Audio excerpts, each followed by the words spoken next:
બરાબર અમે ત્યાં સીમા રિહાઈ ગયો તે માં આવું કી ખબર કે ₹1,00,000 હાર કરી આલો ને માં સીમા ને તો કી મોકલું કી બરાબર.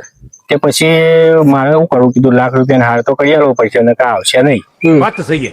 તે ₹1,00,000 હાર કર્યો મેં ક્રેડિટ કાર્ડ માં ₹1,00,000 ઉઠાયા અને હાર કરીને અને મોકલાયો ને પછી હારા મૂકવા આવતા હતા રિક્ષા લઈને.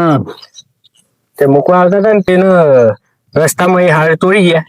એમાં આવો ફોન આવ્યો તે મને કે તમે હાર કરી આલ્યો તો મોકલાયો તો અમે મૂકવા આવતા હતા તે હાર ચોરી થઈ ગયો કી. તે મેં શું કીધું ખબર એ હાર જ્યાં સુધી તમે મારો ફરી એનો ના કરી આલો ને ત્યાં સુધી મૂકવા આવતા ના. હાર પછી તમે સોડિંગ કરી આલો ₹1,00,000 પછી મૂકી દો. બરાબર. તેમાં હારાએ પછી ₹1,00,000 હાર કરી આલ્યો અને મૂકવા આવે. બરાબર. તે હવે ઘેર બેઠું આવી ગયું માં તો સીમા આવી જાય. સીમા આવી તો હાલ આવ્યો ના એ ચોર જ નહીં મોકલ્યા હતા. તારનો ફૂટ થયો ને એનો ફોટ છે ને તે એ હાર વેચી ₹1,00,000 ક્રેડિટ કાર્ડ નું બિલ ભરી દીધું. બરાબર. નવ હારાઈ ફાયદો થઈ ગયો ₹1,00,000 નો. હા ઠંડી હઈ ગયો તો આવી ગયો.